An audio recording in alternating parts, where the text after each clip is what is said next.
സംഭവം വിഷു സംഭവം കേട്ടോ. വിഷു എന്തായാലും തലത്തൂക്കാണ്, തലത്തൂക്ക്. അപ്പോൾ GBU കണ്ടു കഴിഞ്ഞ് വന്നിരിക്കുകയാണ്. ഇതിന്റെ റിവ്യൂ പറയാനുള്ള ആസ്ഥാന തല ഭക്തൻ.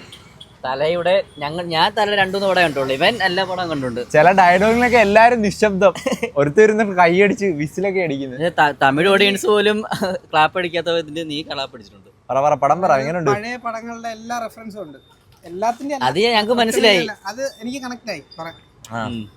പിന്നെ തല നല്ല കിടിലമായിട്ട് പ്രസന്റ് ചെയ്തിരിക്കുന്നു, നല്ല സ്റ്റൈലിഷ് ആയിട്ട് പക്ക പ്രസന്റേഷൻ, സ്ക്രീൻ പ്രസൻസ് ഒക്കെ കിടിലം. അതായത് ഉണ്ണികൃഷ്ണൻ എടുത്ത് പാളിപ്പോയ ആറാട്ട് അത് തലയുടെ ആറാട്ടാക്കി വെച്ചിട്ടുണ്ടല്ലേ. ആ സെക്കൻഡ് ഹാഫിൽ ആ ഒരു 10 മിനിറ്റ് 10 മിനിറ്റ് കറക്റ്റ് ആയിട്ട് ആ ഫ്ലാഷ് ബാക്ക് എല്ലാം പറയുന്നത്, ആ പാട്ടും. നീ അത് തുടങ്ങ, എന്നിട്ട് നീ സിനിമയെപ്പറ്റി അഭിപ്രായം പറ, കഥയല്ല.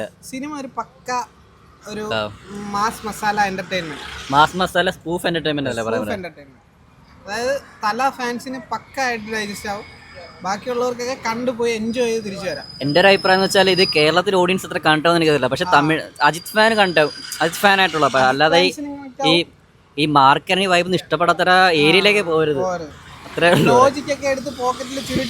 അല്ല, ഈ സിനിമ തുടങ്ങുമ്പോൾ ഡയറക്റ്റ് പറയുന്നുണ്ട്, തുടങ്ങുമ്പോൾ മനസ്സിലായി തന്നെ ഈ സിനിമ ഇങ്ങനെയാണ് എന്നുള്ളത്. അത് ഇടയ്ക്കൊക്കെ ഒരു സംഭവം ഇട്ടിട്ടുണ്ട്.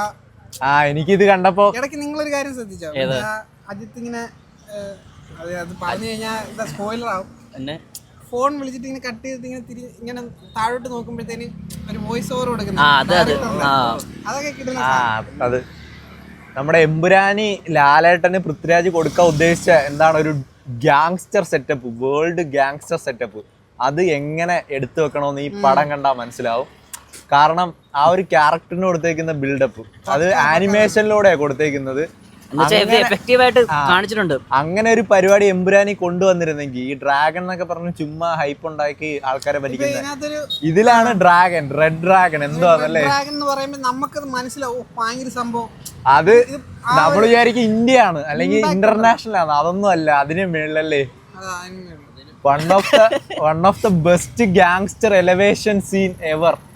അതുമല്ല, ലെവലിൽ ഒരു സാധനം പണി വെച്ചു. സീരിയസ് സംഭവത്തിന് ഇടയില് ഈ കോമഡി കൊണ്ടുവരുന്ന അൺഎക്സ്പെക്ടഡ് ഒക്കെ ഉള്ള കുറെ കോമഡി ഉണ്ട്. ഈ റെഡ് കിങ്സ്ലി പുള്ളിക്കാരൻ്റെ ഒരു കോമഡി ഒക്കെ ഉണ്ടായിരുന്നു, ലൈക്ക് അല്ലേ, ഒട്ടും അൺഎക്സ്പെക്ടഡ് ആയിട്ടുള്ള അങ്ങനെ ഒരു സംഭവം. പാട്ട് സിങ്ക് ചെയ്തേക്കുന്ന അർജുൻ ദാസിനെ മാക്സിമം യൂട്ടിലൈസ് ചെയ്തിട്ടുണ്ട്.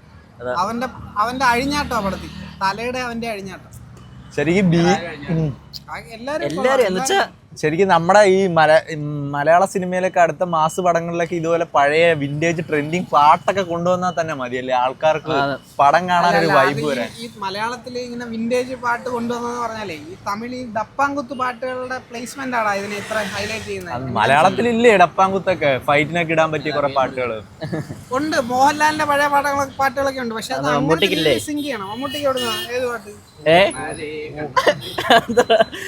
മമ്മൂട്ടിക്ക് ഏത് പാട്ട്? നീ പറ, ഒരു പാട്ട് പറ. അങ്ങനെ ഒരു പാട്ട് പറഞ്ഞാടാ മമ്മൂട്ടിയുടെ, പെട്ടെന്ന് കിട്ടുന്നില്ലേ. നിറനാഴി പൊന്നു നിറനാഴി. അങ്ങനെ മൊത്തത്തിൽ പറഞ്ഞ ഫുൾ ഓൺ പടം. ഒരിടത്ത് പോലും ഒരു സീൻ പോലും എങ്ങനെ നിക്കുന്നില്ല, അത്രയ്ക്ക് ഫാസ്റ്റിനാണ് പടം ചെയ്തു വെച്ചേക്കുന്നത്. എന്നുവെച്ചാ ഞാൻ ശ്രദ്ധിച്ച 3 സെക്കൻഡ് കൂടുതൽ ഷോട്ടിനകത്തില്ല. അവിടെ ചിലതൊക്കെ ഭയങ്കര സംഭവം VFX വന്നൊന്നും നോക്കാനൊന്നും ഇല്ല, മാക്സിമം പറ്റുന്ന ചിലതൊക്കെ ലോജിക്ക് നോക്കണ്ട, പക്ഷെ കണക്ട് ആവുന്നുണ്ടല്ലോ. തലയെ പ്രസന്റ് ചെയ്തിരിക്കുന്ന രീതിയാണ് പടത്തിലെ ഏറ്റവും ഹൈലൈറ്റ്. സ്റ്റൈലിഷ് ആയിട്ട് പ്രസന്റ് ചെയ്തത്, അത് നമുക്ക് കൺവിൻസിങ് ആവുന്നു, അതാണ് ഏറ്റവും. ഇപ്പൊ വിടാമുയർച്ചയ്ക്കകത്ത് അതേ രീതിയിൽ പ്രസന്റ് ചെയ്തെങ്കിലും നമുക്ക് ചില സമയത്ത് അങ്ങ് കഴിയുന്നില്ലേ എന്നൊക്കെയുള്ള പക്ഷെ ഇവിടെ നമുക്ക് ഇങ്ങനെ കണ്ടുകൊണ്ടിരിക്കാൻ തോന്നുക, അതാണ് ഇതിന്റെ ഏറ്റവും വലിയ ഹൈലൈറ്റ്. പിന്നെ ഫസ്റ്റ് റെസ്പോൺസ് ഒക്കെ കിട്ടിയപ്പോ ഇവന്മാരെല്ലാം ഭയങ്കര റെസ്പോൺസ് നമ്മൾ വിചാരിക്കും ഫാൻ ഷോയ്ക്കൊക്കെ ഉള്ള ഇതാണെന്ന്, പക്ഷെ ഫാൻസിനെ മനസ്സിലാവത്തുള്ളൂ ആ ഒരു പൾസ്. അല്ല, ഇത് നിങ്ങളൊരു തല ഫാൻ ആണെങ്കിൽ ഇതിന്റെ BTS സീൻസ് കണ്ടിറങ്ങുമ്പോൾ നിങ്ങൾക്ക് മനസ്സിലാവും ആ ഒരു സിനിമയുടെ എന്തല്ലേ. കൂടുതൽ ഇഷ്ടപ്പെട്ടത് ആ ഇൻട്രോയിലിന് ഒരു 10 മിനിറ്റ് മുന്നേ, അത് കഴിഞ്ഞ സെക്കൻഡ് ഹാഫ്. അത് ആൾക്കാരെന്തോ 10 മിനിറ്റ് മുന്നേ പറഞ്ഞ് ടെലിഗ്രാം ഡൗൺലോഡ് അങ്ങനെയുള്ളതാ. ഇവൻ ഇഷ്ടപ്പെട്ട കാര്യം പറഞ്ഞത്. കൂടുതൽ ഇഷ്ടപ്പെട്ട അവിടെ തൊട്ട് പടം ഓണായി. അർജുൻ ദാസിനെ കാണിച്ചിട്ട് ഇന്റർവെല്ലിൽ തുടങ്ങും മുമ്പേ പടം ഓണായി എന്തായാലും. അവിടെ അതുപോലെ തന്നെ BTSന്റെ കാര്യം പറഞ്ഞു. BTS കണ്ടാൽ തന്നെ ഒരു സിനിമ കണ്ടൊരു ഫീൽ ഉണ്ടല്ലേ ആ തുടക്കം മുതല് നല്ല ഒരു കാര്യം നോട്ട് ചെയ്യുന്ന വെച്ചാൽ ഒരു കാര്യം നോട്ട് വെച്ചാൽ നല്ല തിയേറ്റർ പോയി കാണാം. നല്ല സൗണ്ട് എഫക്ട്സ് ഉള്ള നല്ല വലിയ സ്ക്രീനിലുള്ള ഒരുപാട് ക്രൂ ആയിട്ട് ഒരുപാട് ഓഡിയൻസ് ഉള്ള തിയേറ്ററിൽ പോയി കണ്ടാൽ നല്ല എഫക്റ്റ് ആയിരിക്കും. ബംഗാത്ത കഴിഞ്ഞൊന്ന് തല അഴിഞ്ഞാടിയ പടം അല്ല, അത് കഴിഞ്ഞ് കുറെ ഉണ്ട്. എനിക്കൊരു ഇതുണ്ടായിരുന്നു കേട്ടോ ഈ അജിത്തിനൊക്കെ ആരംഭം അതൊക്കെ കഴിഞ്ഞ് ആരംഭം കഴിഞ്ഞിട്ട് അജിത്തിനെ കൂടുതൽ സ്റ്റൈലിഷ് ആയിട്ട് പ്രസന്റ് ചെയ്ത് ഒരു പടം എന്ന് പറഞ്ഞാൽ എനിക്ക് കൂടുതലായിട്ട് ആ അഴിഞ്ഞാടിയ പടം ഇതാണ്. ഇതിന്റെ BTS ഉണ്ടപ്പോഴേ അജിത്തൊക്കെ ഭയങ്കര എൻജോയ് ചെയ്താണ് ഈ പടം എടുക്കുന്നത്. അല്ല വേറെ ഷോട്ട് ഉണ്ട്, ഷൂട്ടിംഗ് ബൈക്ക് ഓട്ടിച്ച് ട്രിപ്പ് അതൊക്കെ കാണുമ്പോൾ നമുക്ക് ഇത്ര സിമ്പിൾ ആയിരുന്നു ഇയാളെന്നുള്ള. അദ്ദേഹത്തിന് മാക്സിമം യൂട്ടിലൈസ് ചെയ്തിട്ടുണ്ട്. അദ്ദേഹത്തിന്റെ സ്റ്റൈല്, ലുക്ക്, അദ്ദേഹത്തിന്റെ സൗണ്ട് എല്ലാം പിഴിഞ്ഞെടുക്കുന്ന പറയത്തില്ല അതേപോലെ എടുത്തിട്ടുണ്ട്. യൂട്ടിലൈസ് ചെയ്തിട്ടുണ്ട്. അതൊരു ഇന്റർനാഷണൽ ടച്ച് പടത്തിന്. നമുക്ക് ഒരു തരത്തിലുള്ള ലാഗോ ഒന്നും ഫീൽ ആവുന്നില്ല. പിന്നെ ചിലർക്ക് ഈ വൈബ് ഇഷ്ടപ്പെടത്തില്ല. അല്ല ചിലർക്ക് ഇത് ഒന്നാമത്തെ കാര്യം ഇത് ഇഷ്ടപ്പെടുന്നവർക്ക് ഒട്ടും ഇഷ്ടപ്പെടത്തില്ല. ഇഷ്ടപ്പെടുന്നവർക്ക് മാക്സിമം എൻജോയ് ചെയ്യാം ആ ടൈപ്പ് പടം. എന്താണ് നിന്റെ ഫുള്ള് പടം റെഫറൻസ് ഉണ്ടോ?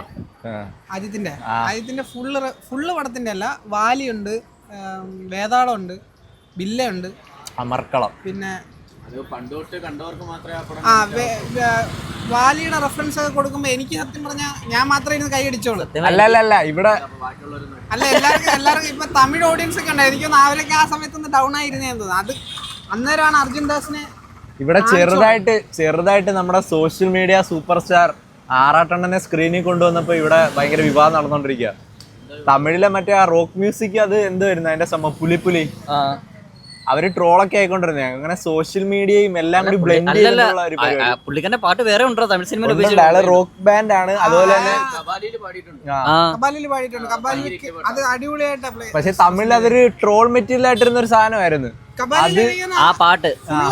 അത് കാണിച്ചിട്ടുണ്ട് പാട്ടിൽ. അതുപോലെ തന്നെ റീലിലെ കുറച്ച് പാട്ട് വരുന്നുണ്ട് മറ്റേ ഈയിടയ്ക്ക് ട്രെൻഡിങ് ആയ സാധനമൊക്കെ അതൊക്കെ പ്ലേസ് ചെയ്തേക്കുന്നത്.